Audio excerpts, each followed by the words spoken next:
৩২ নম্বর যে ধুলোয় মিশিয়ে দেওয়ার যে ব্যাপারটা, এটাতে এটা যেহেতু প্রি-প্ল্যান ছিল না, হু, এটা হু। ক্ষোভের বহিঃপ্রকাশ ছিল। আ ক্ষোভ বলতে এবং শেখ হাসিনার যে বক্তব্য, সেই বক্তব্যের কারণেই ক্ষোভ অবশ্যই। রাইট। অবশ্যই এবং উনি কিন্তু ক্ষমা চান নাই জুলাইয়ের গণহত্যার জন্য, একবারের জন্যও না। স্বাভাবিকভাবে রক্তের দাগ এখনো শুকায়নি, তাই না? এই হুম, হুম, যেই নারকীয় হত্যাযজ্ঞ সারা বিশ্বকে কাঁদিয়েছে, তাই না? তো হুম, সেখানে বসে সে ভারতে বসে আরামে বসে এই কথাগুলা বলছেন। জনগণের ক্ষোভের অনেক কারণ থাকবে, ছাত্র জনতার বিশেষ করে। তো সেই ক্ষোভের বহিঃপ্রকাশ হিসাবে তারা এই ৩২ নম্বরকে বুলডোজার দিয়ে ধসিয়ে দিয়েছে। এটার জন্য আমার কোনো খারাপ লাগে নাই।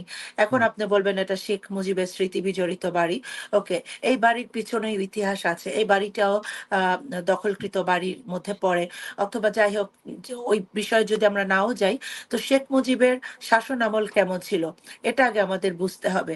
৭২ থেকে ৭৫ পর্যন্ত শেখ মুজিবুর রহমান বাংলাদেশের ৭ কোটি জনগণকে কোনো সুরক্ষা দিতে পারেননি।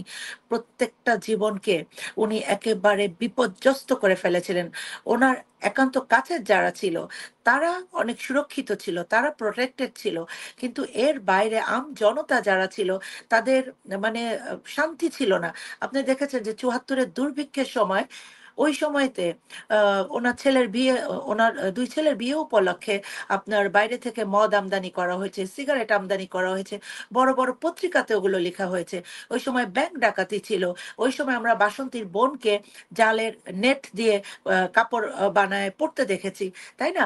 এবং তখন এই বর্ডার এলাকা ১০-১২ কিলোমিটার ওপেন করে দেওয়া হয়েছিল ভারতীয়দের জন্য ব্যবসা করার জন্য এবং উন্মুক্ত করতে। এবং তখন আম আ মানে ওই যে জাল টাকা ছাপা হতো, হ্যাঁ, ভারতে, সেই জাল টাকা বাধ্য করা হতো বাংলাদেশের ব্যবসায়ীদের ব্যবহার করার জন্য। তো এই যে একটা জুলুম নিপীড়ন ছিল, এরপরে যে রক্ষী বাহিনীর অত্যাচার ছিল, মানে এগুলা মানে আ বলার না।